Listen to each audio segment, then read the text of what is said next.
Last week, an AI lab said their model was open source. It wasn't. 700 million users required just to download it. Today we fixed that.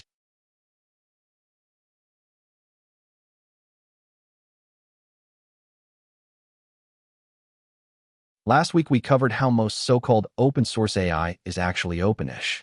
Meta's Llama has a 700 million user gate. Stability.ai calls their model open but locks the license.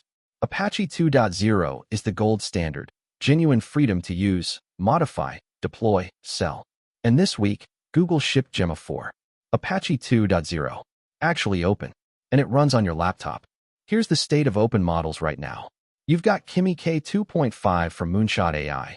Impressive, but you need 240 gigabytes of disk space and 4 H100s just to run a 1-bit quantized version. You've got Meta's various Llama versions with the hidden commercial restrictions. And then you've got Gemma 4, which you can pull with a single ollama command and run on a consumer GPU. The benchmark story is wild. Gemma 4's 27B model is trading blows with models 3 to 5 times its size. Gemma 4 ships in 5 sizes. E2B and E4B are the tiny ones, 2 and 4 billion effective parameters. But here's the trick. They use per-layer embeddings, so each transformer layer gets its own embedding table instead of sharing one. That's what makes a 2B model punch like a 4B, and why Google calls them effective parameters. Then you've got 26B, 31B, and a 31B cloud variant.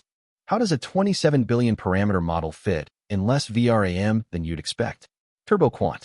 Google Research published this in March 2026. It's a compression method that achieves massive size reduction with zero accuracy loss. It works in 2 steps. Step 1, PolarQuant. Step 2, QGL error correction. PolarQuant is the clever part. You take your model weight vectors, which live in Cartesian space, think normal XY coordinates. Then you randomly rotate them into polar space, angle, and magnitude. That rotation has a beautiful property. It simplifies the geometry of the data. Once the data is in polar space, you can apply a standard quantizer to each dimension independently. Most of the compression power, most of the bits, goes to capturing the main concept of the original vector. Then a single residual bit runs the QGL algorithm to correct the tiny rounding error left over. The result, aggressive compression, no accuracy loss. The math behind this is the Johnson-Lindenstrauss lemma from 1984. It says, take a set of high-dimensional points, and you can project them into a much lower dimensional space while approximately preserving all pairwise distances. That's the theoretical foundation that makes PolarQuant's random rotation not just clever, but mathematically guaranteed to work. So what do you actually get?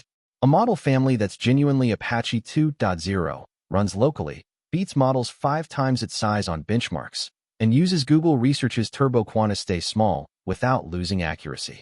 Pull it with Llama. Use it in production. Ship it in your product. Number 700 million user gate. No openish nonsense. Just a model. Subscribe for weekly breakdowns.